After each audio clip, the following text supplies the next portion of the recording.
Levanto mis manos, aunque no tenga fuerza.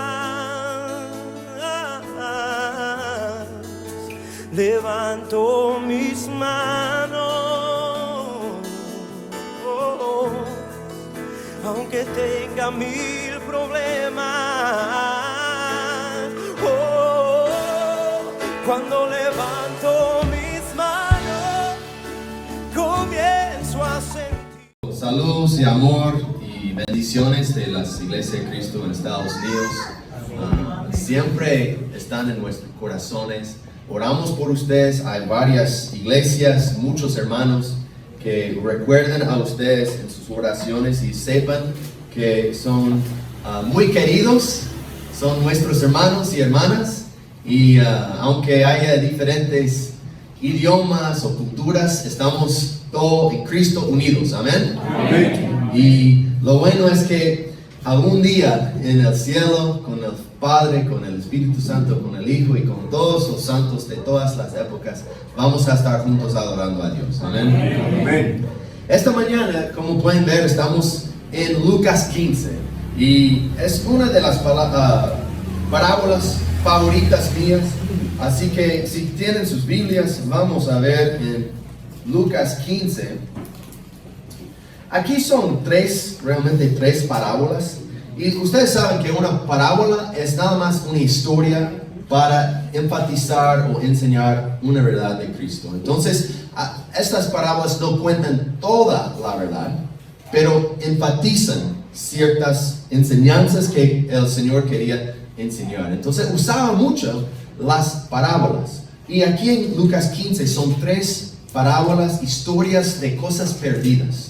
Y si vemos el versículo 1, y voy a leer de Nueva Versión Internacional, pero tenemos unas personas, dice el versículo 1, muchos recaudadores de impuestos y pecadores se acercaban a Jesús para oírlo. Versículo 2 también, de modo que los fariseos y los maestros de la ley se pusieron a murmurar: este hombre recibe a los pecadores y come con ellos. Hay dos grupos realmente pecadores: religiosos y no religiosos. Estos pecadores de gente que eran como gente de la calle, gente rechazada de la sociedad, personas malas, Jesús recibía a ellos porque necesitaban de la verdad, necesitaban de la salvación. Pero también estos fariseos, estos judíos que eran los que pensaban por encima de otras personas, que tenían las enseñanzas de Dios, ellos se creían más superiores a otras personas, y también eran pecadores, porque dice Isaías que todos somos pecadores. Romanos 3:23, todos hemos pecado. Entonces ninguno no ha pecado, solamente Jesús no ha pecado. Entonces es interesante porque estos fariseos juzgan a Jesús, ¿verdad? Jesús es un rabí, es un maestro, es una persona que tiene las palabras de Dios. Entonces, ¿cómo recibe una persona que puede recibir personas sucias, echadas de la sociedad? Ellos pensaban así y pensaban mal. Por eso Jesús va a contar estas tres parábolas, para no solamente enseñar a los pecadores comunes, sino a los pecadores religiosos también. Y aquí vemos tres principios en cada parábola. Se pierde algo, se encuentra lo que se perdió, y hay una fiesta. Si quieren ver en versículo 4, hay un pastor que tiene, gracias, porque sí va a hacer falta. Hay un pastor que tiene 100 ovejas. ¿Y qué pasa? Se pierde uno. Y Jesús dice, ¿qué hace el pastor? ¿Va a quedarse con las 99? No. Va para la oveja perdida.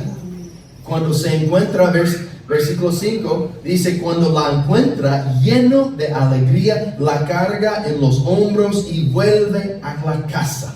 Al llegar, reúne a sus amigos y vecinos y les dice: alégrense conmigo, ya encontré la oveja que se me había perdido.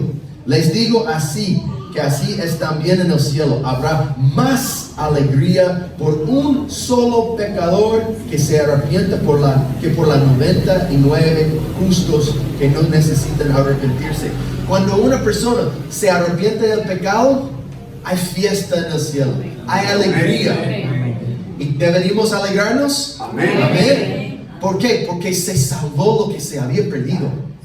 Y es alegría porque Dios, desde el inicio de Adán y Eva, siempre quiso estar en relación, tener una intimidad con sus hijos e hijas, y nosotros nos apartamos por el pecado. Entonces, ¿qué hizo? Envió su Hijo para rescatarnos, no por nuestro mérito, no por nuestras acciones o hechos, sino por su gracia. Amén. Amén. Entonces, Él, y lo que Jesús enseña aquí, los judíos fariseos sabían que Dios podía salvar, podía rescatar, porque ven aquí, Jesús enseña que Dios busca pecadores, que busca salvar, busca redimir a los pecadores y los perdidos. Entonces es algo totalmente nuevo para estos judíos fariseos. ¿Por qué? Porque no solamente permite que sean salvados, sino que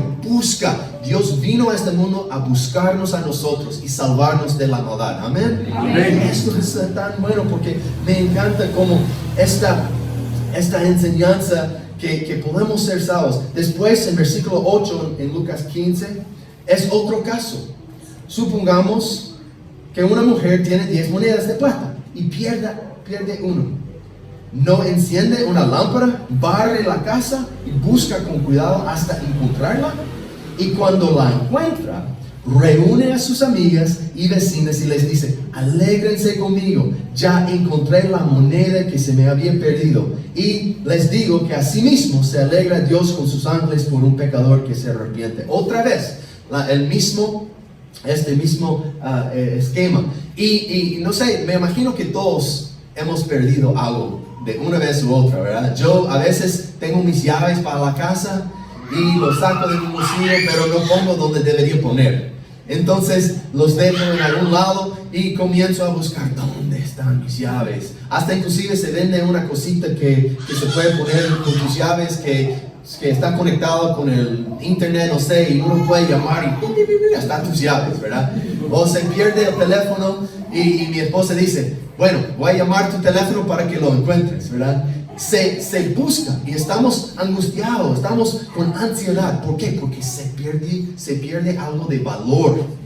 Y cuando se encuentra otra vez, estamos alegres. Y es la misma idea aquí, que esta señora que perdió una moneda de valor, dejó las otras 9 monedas, pero buscaba lo que se pierde. Entonces también Dios no solamente deja que hay perdidos en el mundo. Él está buscando salvar a sus hijos e hijas en el Señor. Amén. Amén. Y llegamos a esta tercera parábola que vamos a enfocarnos más, que es esta parábola es mi favorita de todo el Nuevo Testamento. Me encanta esta parábola porque no solamente habla de estos hijos pródigos, que son 2, no solamente uno, son 2.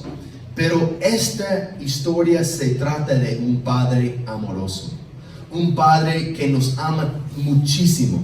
Y creo que a mí me da la mejor idea de cómo Dios me ama. No puedo captar la magnitud del amor que Dios tiene para mí, pero este me da una pequeña idea de que me ama muchísimo, y también a cada uno de ustedes. Dios me ama. Dios me ama. Hay mucho odio, hay falta de amor en este mundo, pero Dios es amor, según 1 de Juan. Amén. Y Él creó el amor, y es amor para nosotros. Así que ven en versículo 11, un hombre tenía 2 hijos, ¿ok? El menor, versículo 12, de ellos le dijo a su padre: Padre, dame lo que me toca de la herencia. Esta frase en esa cultura es un gran insulto. Es algo que nadie diría. Y cuando él dice, dame lo que es mi herencia, según el Antiguo Testamento, el primogénito, que es el hijo mayor, a él le merecía 60%, 66% de la herencia, y el segundo hijo, 33%, según Deuteronomio 20, por ahí, 21, 17. Entonces, a este hijo menor correspondía 33% de todo lo que el padre tenía. Pero ¿cuándo recibimos una herencia? Cuando se muere. Entonces, ¿qué está diciendo este hijo? Yo prefiero que usted esté muerto. ¡Qué insulto! Yo quiero hablar de tus bienes. No quiero hablar de ti. Quiero hablar que tú tienes para mí. Es un gran insulto. Es una falta de respeto. De hecho, en esa cultura, ese padre tenía derecho no solamente de echar a su hijo de la casa, sino de matarlo por ese gran insulto. Él tenía todo derecho de matar a este. Pero lo más sorprendente, ven aquí. Así que en versículo 12, así que el padre repartió sus bienes entre los dos. Es decir, en aquel entonces no tenían tanta cuenta corriente o tarjeta de débito, tarjeta de crédito, que había efectivo a un lado. Él tenía animales, tenía terrenos, tenía cosas físicas, bienes. Bueno, yo sé que estamos analizando los detalles de la historia, pero para pensar como los fariseos y los pecadores, ellos sabían bien que este padre no tenía todo listo, preparado. Tenía que vender, tenía que preparar sus bienes. Hacía falta hacer muchos pasos para poder repartir sus bienes. Es decir, este padre no solamente fue una decisión rápida y ya, no. Incluía mucha preparación. Y la humillación del padre es inmensa aquí. Su riqueza parece mucha y el hijo quería todo. Entonces, ¿qué pasa? En versículo 13, poco después el hijo menor juntó todo lo que tenía, entonces toda esa plata, dinero, monedas, y se fue a un país lejano y ahí vivió desenfrenadamente y derrochó su herencia. Aquí el verso, griego más o menos está diciendo que tiraba dinero, porque el dinero es divertido. Uno puede comprar diversión, no puede comprar felicidad, pero puede comprar diversión. Y mucha gente se acerca, vamos, si él tiene plata, vamos y da la impresión que está tirando plata. Y la gente, él es amigo de todos, pero una vez que se acaba, chao, todos le dejan, ¿verdad? Todos van, porque se puede comprar diversión, pero no se puede comprar la felicidad. Y es interesante, no sé, en Colombia, me enteré de que el fútbol, el equipo de Pereira ganó el campeonato. Felicidades.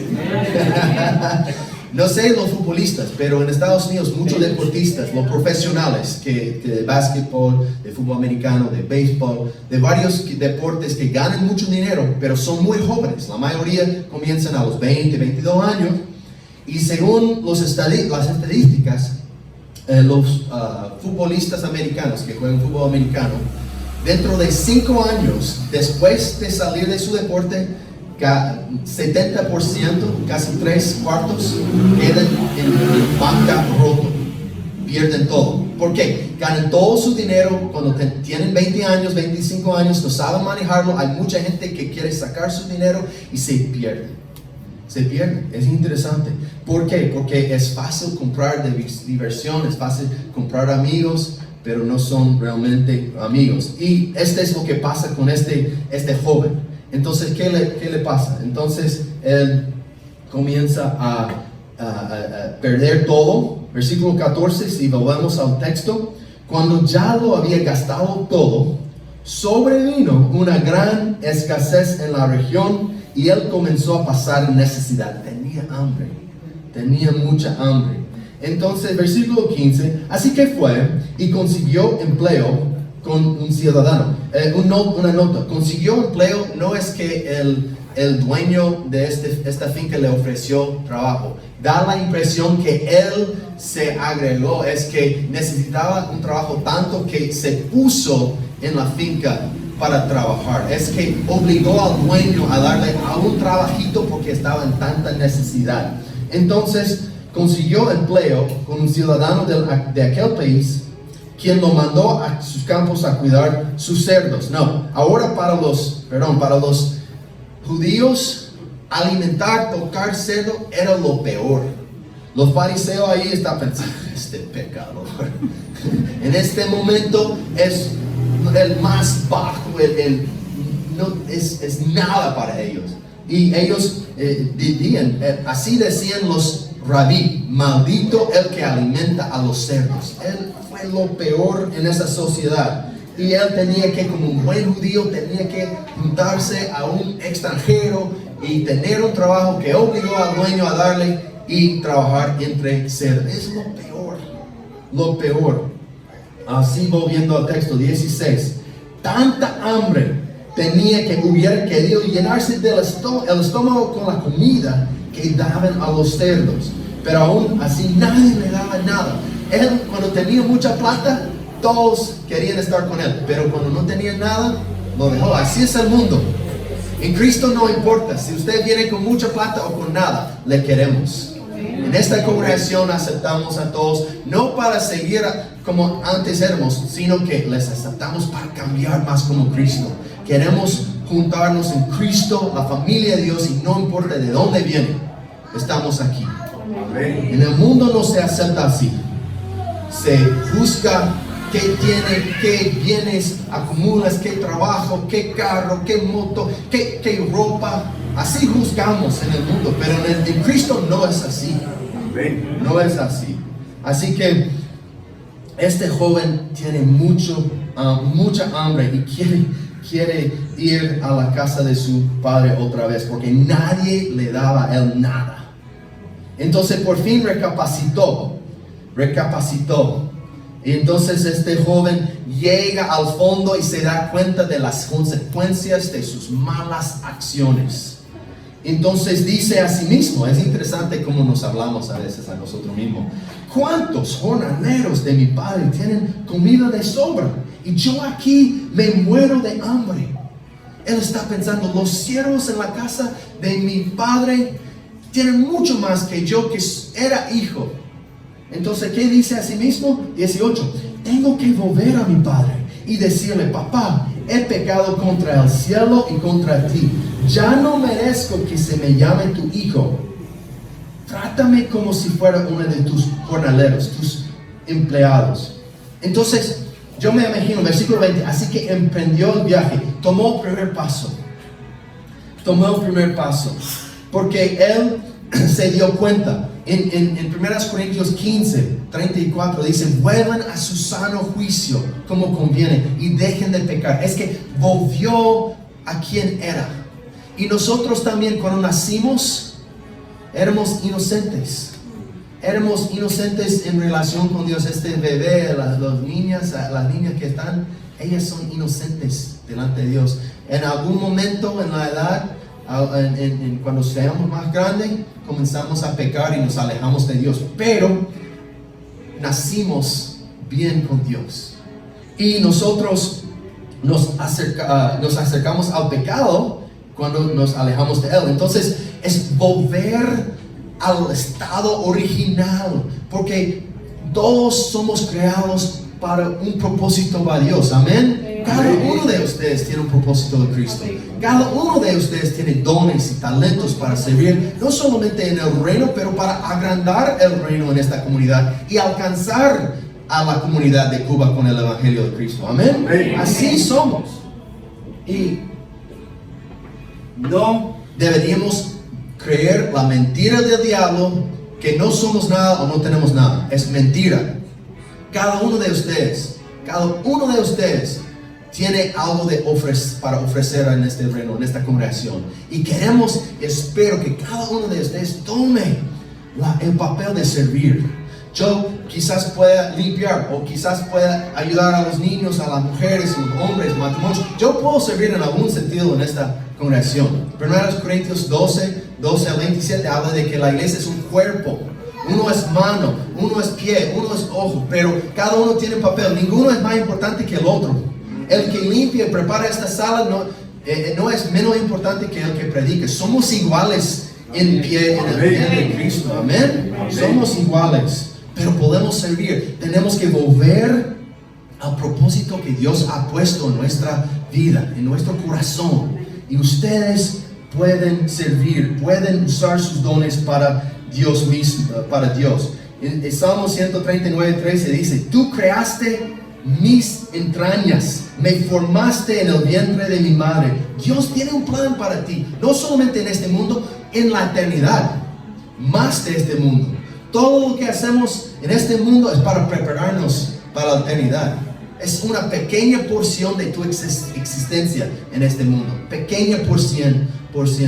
Porque la eternidad es mucho más larga que si tenemos bendición de 70, 80 años en esta vida, pero miles y miles de años con el Señor. Entonces, usen bien su vida para Dios. ¿Amén? Así es. Entonces, este pródigo se da cuenta: yo fui hijo y tengo que volver a mi padre. Y el primer paso es el más difícil. Cuando él arrepentirse es dar la vuelta 180%. Entonces está caminando así, y arrepentirse es caminar así. Entonces este primer paso, esta decisión de ya no vivir como antes y vivir de nuevo, ese paso es difícil, pero seguir, él tenía que caminar paso tras paso, paso tras paso, para llegar a su padre. Y tenía su discurso en la mente. Pero miren, este es tan bonito.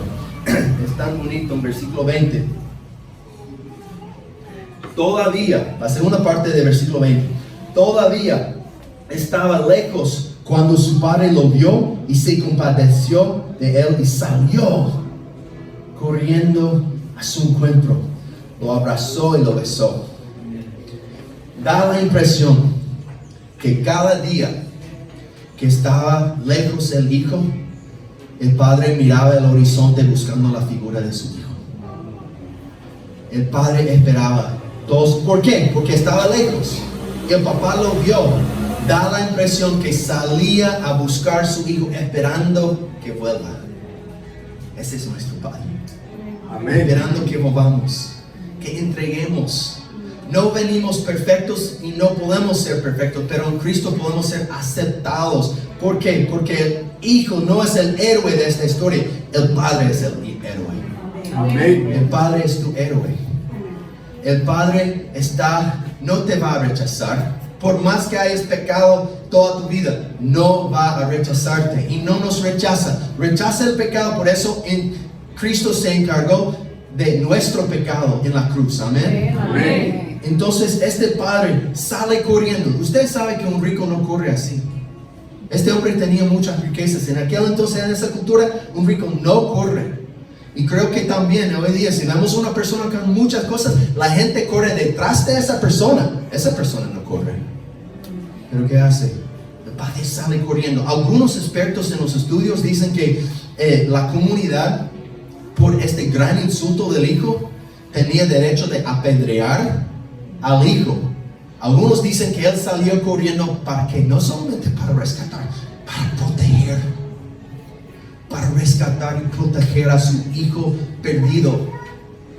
Es interesante porque este hijo empieza a dar, en versículo 1 dice, empieza su discurso, pero el papá ni le permite terminar su discurso. Es decir, yo, papá, tengo todo lo que voy a decir para pedir perdón. Interrumpe el papá. Mira, versículo 21. El joven le dijo: papá, he pecado contra el cielo y contra ti. Ya no merezco que se me llame tu hijo. Pero, así se corta. Porque si ven, antes era más largo su discurso. Entonces, este padre dice: no. Vamos a festejar. Y esto para los maestros de la ley, como les dije, no solamente el Dios de nuestra Biblia salva a pecadores, sino busca a los pecadores. Es una gran diferencia. Sí, quiere que busquemos a Él, pero Él envía y ha plantado esta congregación ¿para qué? Para buscar a los perdidos de esta comunidad. Él nos ha dado propósito en nuestra vida, más grande de que es nuestra vida, que es buscar a otros. Necesitan esta vida abundante en Cristo Jesús. Amén. Amén. Necesitamos volver y siempre recordar que aquí estamos para que otros vean este gran amor de nuestro Padre que Él tiene para nosotros. Entonces, este hijo, ¿qué pasa? Él le trata a su padre de la peor manera. El padre le trata a su hijo de la mejor manera. En nuestro pecado hemos tratado a Dios de la peor manera, pero Dios no le devuelve el favor. Nos trata de la mejor manera. ¿Cómo? Él permitió que su hijo sufriera muchísimo para que podamos estar en relación con Él. Amén. Amén. Este es lo que sacrificó nuestro Padre. Y esta es la historia del pródigo, que nosotros todos somos como este hijo.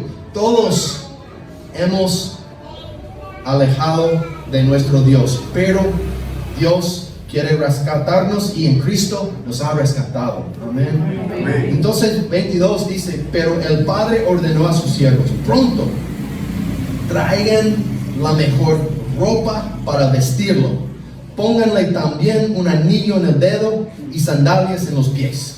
Traigan el ternero más gordo y mátenlo para celebrar un banquete, otra fiesta.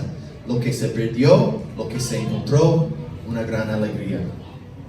Porque, versículo 24 es bonito. Porque este hijo mío estaba muerto, pero ahora ha vuelto a la vida. A la vida. Se había perdido, pero ya lo hemos encontrado. Así que empezaron a hacer fiesta. Me imagino que muchos quedaron sorprendidos, tanto los pecadores como los fariseos, porque este hijo merecía castigo, merecía juicio, pero este padre lo recibió como hijo otra vez. Y a nosotros también nos da la esperanza, la oportunidad de volver y no recibimos lo que merecemos, que es castigo por nuestros pecados. Y en gracia, es pura gracia. No es que yo puedo ganar mi salvación. Yo no puedo, si yo vengo aquí todos los domingos y todos los martes y doy todo y pongo mi confianza en mis actos, estoy perdido. Porque eso es lo que vamos a ver del hijo mayor. Porque para muchos termina, y me imagino que los fariseos pensaban, buena historia, ya termina, pero sigue la historia. Si estamos ahí escuchándole a Jesús, pónganse ahí y piensen, bueno, ya está la historia. Pero ¿qué pasa? Nuevo párrafo en mi Biblia, 25. Mientras tanto, escuchen, el hijo mayor estaba en el campo. Al volver, cuando se acercó a la casa, oyó la música del baile. Ahí va, ¿qué pasa? Entonces llamó a uno de los siervos y le preguntó, ¿qué pasaba? ¿Ha llegado tu hermano? Le respondió, ¿y tu papá ha matado el ternero más gordo porque ha recobrado a su hijo sano y salvo? Mira 28, indignado, el hermano mayor se negó a entrar. Así que su padre salió a suplicarle que lo hicieron. Es otra vez humillado a este padre, nuevamente por el hijo mayor. El padre sale a su hijo mayor también. Es que quiere rescatar a su hijo mayor también. Por más enojado o más indignado este hijo mayor sea, él quiere salvarle. No discrimina nuestro Dios. Amén. Entonces está enojado. Está muy enojado. Pero el padre va a él. Y entonces dice, versículo 29, le contestó, fíjate cuántos años te he servido sin desobedecer jamás tus órdenes. Ni a un cabrito me has dado para celebrar una fiesta con mis amigos. Pero ahora llega este hijo tuyo que ha despilfarrado tu fortuna con prostitutas y tú mandas matar en su honor el ternero más gordo. Escuchen el enojo, la acusación. La Biblia, Jesús nunca mencionó prostituta, pero este hijo mayor acusa a su hijo, a su hermano, de andar con prostitutas. Es que supone que hacía tan mal, y cómo puede recibir a esto. Y en este momento me imagino que los fariseos, que por afuera eran todo así, muy religioso, muy bien, pero por adentro como una tumba, dice Jesús, como huesos corruptos. Sí. Entonces está enojado. ¿Por qué? Porque él puso toda su confianza en su habilidad de obedecer los mandamientos de su padre sin buscar la relación, sin poner su confianza en el Padre, sin depender realmente de su padre en vez de depender de su habilidad de cumplir ley. Y hay una tentación para los que están en la religión, es tentar y pensar que nosotros podemos confiar en nuestra habilidad de hacer el bien. No significa que no hagamos el bien, significa que nuestra confianza está en el Señor y no en nuestra habilidad. Amén. Amén. Así confiamos en Dios y ahí vivimos vidas libres de la esclavitud del pecado o la esclavitud de cumplir leyes, porque en el Antiguo Testamento hay más de 600 leyes y nadie podía obedecer todas. Entonces vino Jesús para salvarnos, y hay dos hijos perdidos. El hijo mayor es tan perdido como el menor. Entonces, siguiendo la historia, ¿qué dice el padre en 31? Hijo mío, me encanta, quizás, hijo mío, le dijo su padre, tú siempre estás conmigo y todo lo que tengo es tuyo. Pero teníamos que hacer fiesta y alegrarnos, porque este hermano tuyo estaba muerto, pero ahora ha vuelto a la vida.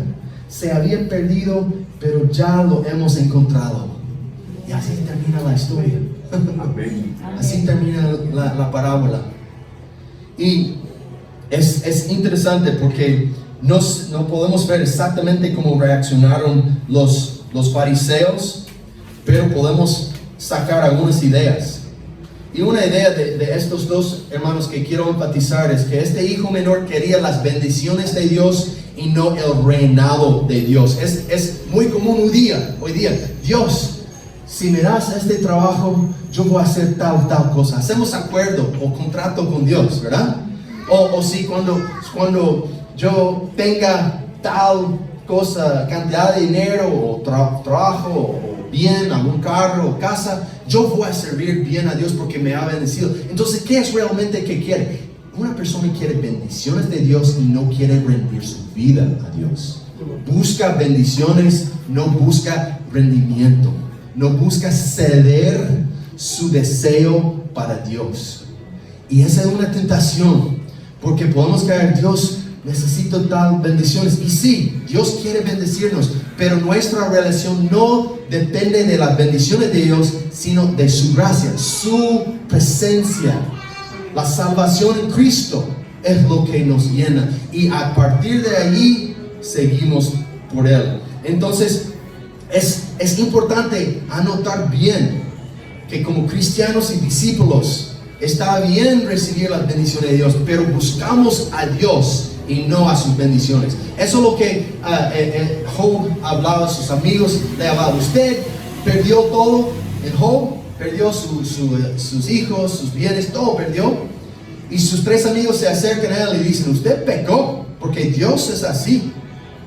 Dios no bendice a los pecadores. Usted pecó porque por eso perdió todo. Y ellos pensaban, yo tengo que vivir mi vida bien para recibir bendiciones de Dios. Lastimosamente, no es así. Hay muchos ricos que son muy malos y no viven para Dios. Y tienen bendiciones, pero yo diría, ¿es una bendición tener riquezas? No siempre. Esa misma bendición puede separar, y dice Jesús que es más difícil para los ricos entrar en el reino que un camello por al suelo. Eso.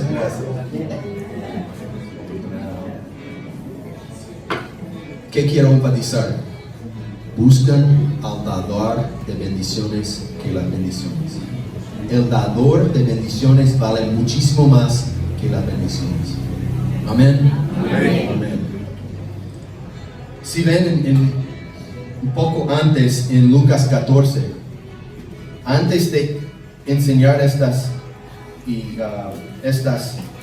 parábolas, versículo 25 al 35 dice, Jesús es muy exigente.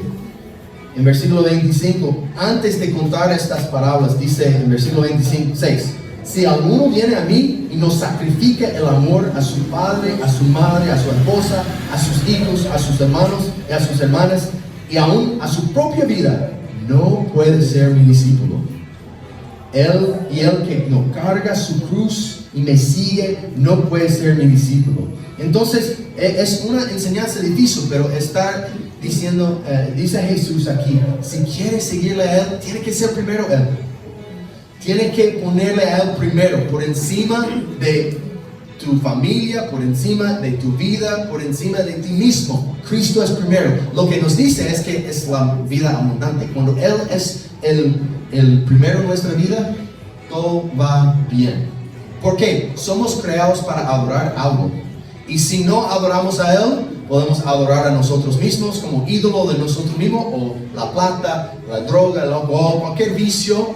A veces es una persona que adoramos. Queremos el afecto o el cariño de otra persona y sacrificamos muchas cosas para esa cosa, ¿verdad? Entonces, Cristo dice, hay que ser primero.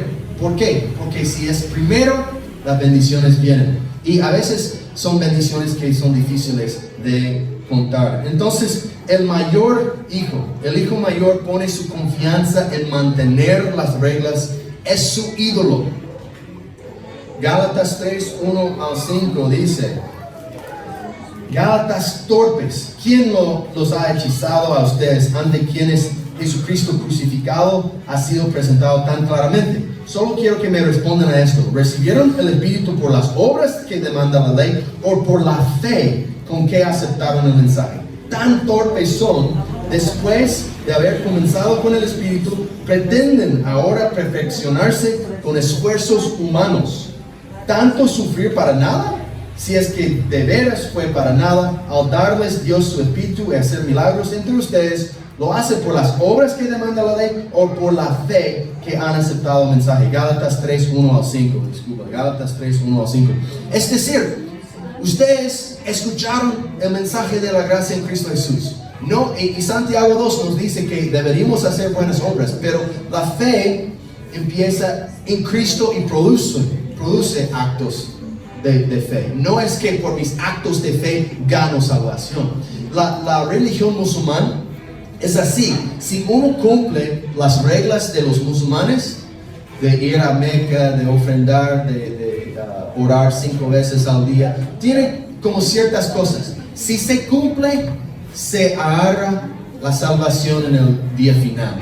O sea, el destino espera, pero hay que seguir o hay que cumplir, y depende de su habilidad de cumplir esa ley. Pero la vida cristiana no es así. Nosotros, en el momento de rendir nuestra vida, en el arrepentimiento de este hijo menor, y nosotros cuando rendimos nuestra vida, nos arrepentimos y como respuesta a la gracia de Dios nos bautizamos en agua y nos levantamos. Ese no es acto, es una respuesta a la gracia. Y ahí de ese momento ya soy salvo. Ya no tengo que ganar mi salvación. Ya vivo libre de esa carga de pecado y de hacer la ley para ganar salvación. Es que vivo salvado ya. Y lo que me espera es la vida eterna. Pero ya Jesús dice, empieza la vida eterna hoy día. Amén. Cuando somos en Cristo, ya somos bendecidos con la vida eterna. Entonces vivimos ya en salvación, ya en libertad, no para pecar más, sino para agradar a Dios con nuestra vida. Así que el hijo mayor ponía su confianza en su habilidad de mantener leyes. Bueno, no quiere decir que no debamos buscar la voluntad de Dios para nuestra vida y rechazar el pecado. Sí, significa eso, pero mi confianza, mi fe es una fe basada en la gracia de Dios, no en mi habilidad de cumplir leyes. Amén. Esa es la fe de nosotros que debemos tener. Gálatas 5:4. Aquellos de entre ustedes que tratan de ser justificados por la ley han roto con Cristo, han caído de la gracia. Es decir, no pongan su confianza en ser justificados por obedecer la ley. Pongan su confianza en Cristo, ¿verdad? Yo creo, si uno pasa tiempo con Dios, pasa tiempo en la palabra, en oración, cada día, en la mañana, en la noche, cualquier tiempo que pueda, Dios es un ser que transforme al ser humano. Póngase en contacto con este poder de Dios para ser transformado más como Él. No, bueno, tengo que hacer un listado, hoy voy a ser más honesto. Bueno, quizás sea el resultado, pero si usted se pone en contacto con este poder que es Dios, uno no puede no ser cambiado. Vamos a ser cambiados porque poderoso es nuestro Dios, amén. Entonces no pueden evitar ser cambiados. Entonces no sean justificados por sus habilidades de hacer las leyes. Efesios 2:4-5. Pero Dios, que es rico en misericordia por su gran amor por nosotros, nos dio vida con Cristo. Efesios 2:4-5. Aun cuando estábamos muertos en pecados, por gracia ustedes han sido salvados. Esto se trata de la gracia del Padre. Dios es tan amoroso que se humilló para darnos la bienvenida en la vida de Cristo. Cristo fue humillado, desnudo en la cruz. Sufrió algo que no merecía. Yo merecía estar en la cruz. Yo merecía ese castigo. Yo pequé. Yo hice mal. Pero Él dijo, no, yo voy a ponerme en la cruz. Dios voluntariamente dio a su Hijo Jesús. Jesús creó la madera de la cruz que se usó para matarle. Pero lo hizo por nosotros, amén. Amén. Ese es nuestro Salvador. Es nuestro Salvador. Fíjense en este amor. Fíjense qué gran amor nos ha dado el Padre, que se nos llame hijos de Dios, amén. Amén. Alégrense porque ustedes son hijos de Dios y están en Cristo. Nosotros tenemos la mejor bendición que puede tener una persona. Y lo importante es recordar que Dios ama tanto al hijo mayor como al hijo menor. Igual Dios ama a ambos. Hay personas que quizás sean malas en tu vida o actúan mal y te tratan mal. Dios les ama. Es difícil, pero Dios les ama. Amén. Y necesitan cambiar su vida, porque Dios ama a todos, pero da gracia a los que responden a ese amor. Amén. Entonces nosotros podemos amar al hijo mayor y al hijo menor. Nosotros deberíamos amar a los que están en medio del pecado y los que parecen perfectos o parecen bien. Porque yo sé una cosa de mi experiencia. Ya tengo 45 años, estoy avanzando un poco, comienza a doler algunas partes del cuerpo, esa cosa. Pero lo que he visto es que es más fácil fingir que admitir que todos tenemos luchas. Todos, aunque el joven, una persona de tercera edad, anciano, en cualquier edad, todos estamos luchando contra algo. Todos, ninguno no lucha con algo. Estos líderes en la congregación luchan también. No son siempre perfectos. No es que viven vidas que nunca pecan. Hay luchas en la vida de todos. Todos estamos luchando. El asunto es que vamos a ser transparentes con nuestras luchas o vamos a esconderlas. Tenemos que ser transparentes y no buscarnos unos a otros, sino aceptarnos unos a otros. Romanos 15:4. Entonces nosotros podemos amar a otros que nos tratan mal y podemos reconocer que necesitamos la gracia y ellos también. Entonces no seamos como ninguno de estos hijos. Seamos como hijos de Dios. Actuemos como Cristo. Cristo nos dio el mejor ejemplo de vivir esta vida. A actuar con amor, recibir a otros, no permitir que pequen, sino que salvarles, predicarles y decirles, bueno, no está bien, te amo, te quiero, Dios te quiere y no quiere dejarte en ese pecado porque es malo para tu vida. La vida abundante es una vida en Cristo, es una vida llena de amor, llena de propósito y gracia. y nosotros podemos. Primera de Juan 2:6. El que afirma que permanece en Él debe vivir como Él vivió. Primera de Juan 2:6. El que afirma que permanece en Él, se refiere a Cristo, debe vivir como Él vivió. Bueno, a veces fallamos. A veces no actuamos como Cristo, no decimos palabras como Cristo decía. Pero podemos seguir intentando, podemos seguir recibiendo el Espíritu Santo para que nos cambie a la imagen de Cristo. Amén. Amén. Hermanos, esta mañana espero que todos que están por salir de aquí sepan que Dios le ama a cada uno de ustedes. Amén. Dios le ama muchísimo.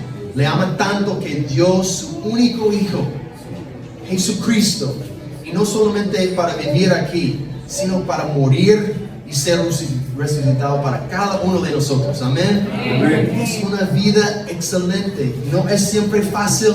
Jesús nos dijo en Juan 16:33 que vamos a tener tribulaciones, pero ¿qué dijo? He vencido al mundo. Cristo ha vencido este mundo y con Él somos más que vencedores. Amén. Amén. Sigan adelante. Si uno no está en Cristo en esta mañana, si uno necesita responder a esta gracia, ¿saben cómo hacemos? Nos arrepentimos, nos cambiamos como Él, o tomamos los pasos para intentar cambiar. No hay que ser perfecto, no hay que arreglar todo. Esta mañana tomé un Uber, un taxi esta mañana, hablaba con el conductor y hablamos de la fe de la iglesia y me dijo, los cristianos tienen vidas ordenadas. Y dije, sí, pero le dije, no hay que tener una vida ordenada para acercarse a Cristo. Hay que acercarse a Cristo y Él te ayuda a ordenar la vida. Amén. Amén. Y me dijo, sí, voy a visitar algún día, esperamos. Pero bueno, así es. Usted no tiene que tener todo listo, perfecto en tu vida. De hecho, es muy difícil llegar ahí y imposible sin Cristo. Pero con Cristo nos da la capacidad de tener una vida con propósito, una vida dedicada a Él. Y uno puede salir de aquí en relación y con salvación y redención en Cristo Jesús. Amén. Amén. Entonces uno se arrepiente y se bautiza como un acto, no como un acto de mérito, sino una respuesta de fe. Romanos 6, 1-4 habla de que cuando nos bajamos en el agua es como nos morimos al viejo yo, el viejo ser, y nos levantamos de nuevo como la resurrección de Cristo. Entonces es eso nada más, es que yo me levanto y yo soy limpio, lavado de los pecados y Cristo me salva. Entonces usted tiene un Padre que le ama mucho y tiene a un Salvador que quiere también mucho en tu vida, quiere que sea como Él. Entonces esta mañana espero que sigan adelante, que siempre pongan a Cristo primero y Dios va a seguir bendiciéndoles. Así que Dios le bendiga. Amén.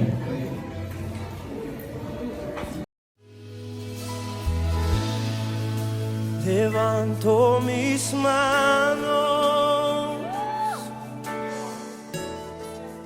aunque no tenga fuerza. Levanto mis manos, aunque tenga 1000 problemas. Cuando levanto